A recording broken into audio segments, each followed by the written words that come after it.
What's up, and welcome back to the Sixers Breakroom. Breaking down Game 1, Boston, Milwaukee. How were the Bucks able to win on a day where Giannis really didn't shoot the ball well at all? He was like 9 for 25, but I feel like Milwaukee was able to win this game due to Giannis getting guys involved. First off, just want to get this out of the way.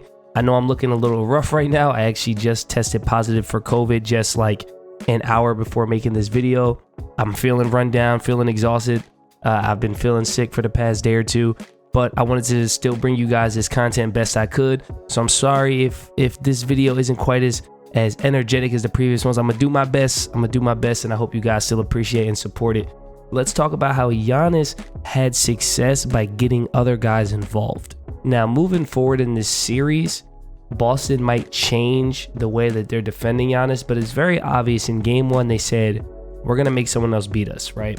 You see all the attention that Giannis is drawing from help defenders. All the attention is on Giannis right now, and Giannis did a great job of just taking what the defense gives him, right? He didn't force it.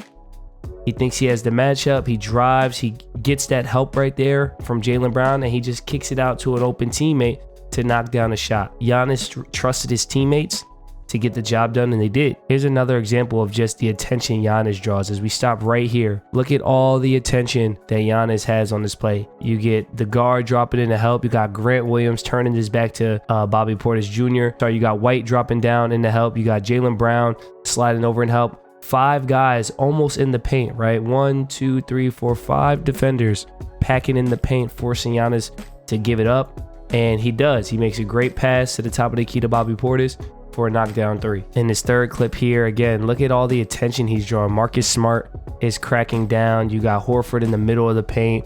You got Tatum sliding over at the elbow. All this attention.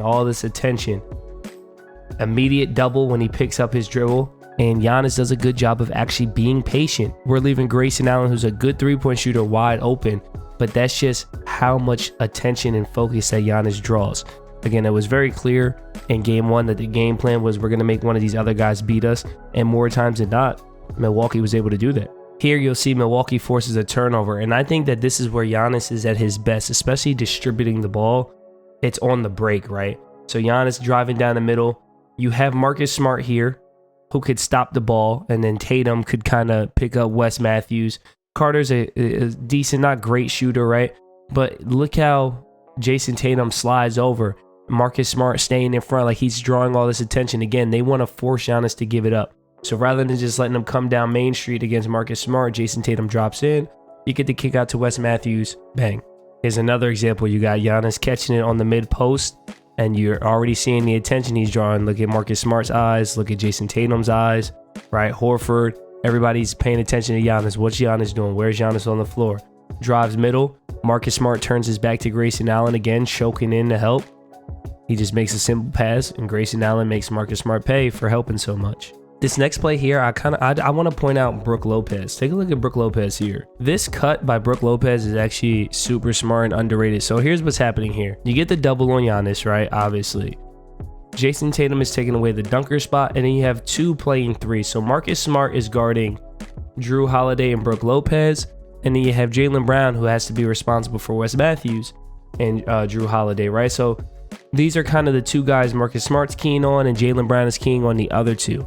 Now what happens is when Brook Lopez decides to cut to the basket down the center like he does, Marcus Smart is forced to pick up the cutter because you don't want to give up an easy layup. And that puts a lot of pressure on Jaylen Brown because once Jrue Holiday slides over and relocates, well, Brown is still he's worried about Wes Matthews in the corner, and he knows Giannis can make that pass. And it puts a lot of pressure on Jaylen Brown to make a decision. Am I going to trail Jrue Holiday, or am I going to go with Wes Matthews? So there goes the cut from Brook Lopez. And you can see he relocates. To, again, he knows he's playing 2. Giannis does a pretty good job. Once Giannis squares, he stays patient. His eyes go that way. You see Jaylen Brown, he's kind of stuck, right? He doesn't know where to go. And then Giannis just makes the right decision. You get a decent closeout by Marcus Smart, but still an open shot. And it all starts by that Brook Lopez cut. That's a really smart cut there to put a lot of pressure on Marcus Smart and Jaylen Brown to make decisions. I mean, time and time again, we just saw Giannis just making the right play, right? You get a little screen here from Grayson Allen, and you're going to have Giannis driving down. Again, look at all the attention it draws. Marcus Smart pinching in. Jason Tatum's obviously guarding the ball. And then you're going to have Grant Williams try to step up and contest. And Giannis just makes the easy pass to the dunker spot to Jrue Holiday, who makes this little 8-foot jump shot, right? Like, just simple basketball. Giannis not forcing the issue, just making the right play. I think another guy who was a bit of an unsung hero in this game was Jrue Holiday. Jrue Holiday is an incredible perimeter defender, one of the best perimeter defenders in the NBA, but he can also go get a bucket, and he actually led the Bucks in scoring in game 1, and it's because of plays like this, right? Like, Jrue Holiday, first of all, he gets to steal. If you don't stop the ball, Jrue Holiday can make these pull-up threes in transition. Like, that needs to be on the scouting report, and for whatever reason, it didn't seem to be on Boston's. Here's another example of it, right? Here's another clip, just coming down, simple screen by Giannis. Like, you got Al Horford pointing, like, hey, get there. Like, Horford needs to be stepped up. I'm not really sure what they saw on tape or why they felt like they could guard Jrue Holiday so casually. I mean, Marcus Smart is clearly expecting Horford to step up, and Horford is clearly expecting Marcus Smart to go over or under the screen, but no communication, bang. And it's not just on the perimeter where he can score, right? Like here, you get a Brook Lopez and Jrue Holiday screen, and you get the switch, and he's just going to attack Al Horford off the bounce here. And look how strong of a finish this is, right? Can I have this dance? He gets the contact right there, finishes with the left hand. Jrue Holiday is a certified bucket, and I really feel like Boston didn't treat him that way. Here we go again. This is the prime example. This is Jrue Holiday. In one play, this is Jrue Holiday. Look how he hustles back on his man, gets a deflection right there, right? He has to avoid the screen from Marcus Smart, hustles back, gets the steal, and then watch this. Again, if you don't step in front, he's walking into that three, bang.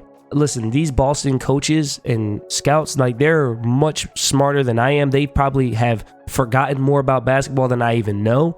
But for whatever reason, it seems like Jrue Holiday was not a priority on the scouting report. It's very clear that they were like, we're not going to let Giannis beat us. We're going to make him kick it out. We're going to make him give it up, and we're going to make somebody else beat us. And I get that. But what I don't get is how casually they defended Jrue Holiday.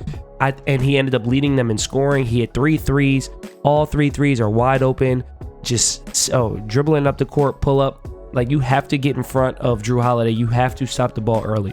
So a little bit shorter of a breakdown in this video than in previous videos. Again, COVID, really not feeling well. But I wanted to make sure that I did bring you guys some content. I think that Milwaukee was able to have success in game 1 because of Giannis's willingness to give up the ball and make the easy play, make the easy read on a day where he shot 36%. If I told you that Giannis was going to shoot 36% from the field and that the Milwaukee Bucks would win pretty easily, pretty handily, I don't think anybody would have taken that. But here we are with a big game 1 victory with Giannis not shooting the ball well, and it's because he gave it up, and it's because, as Shaquille O'Neal says, the others stepped up big and made plays. What do you guys think? Do you think that the Milwaukee Bucks will be able to duplicate this performance going forward? Do you think that they can continue to steal wins with Giannis not shooting the ball well and the others stepping up big? Or do you think that this is just one game, and if Giannis continues to shoot 36% from the field, that they're probably not going to have much success and Boston will pull this series out? Sound off in the comment section below. Like the video, subscribe to the channel, and I will see you guys on the next one, hopefully feeling a little bit better. This is the Sixers Break Room. Peace.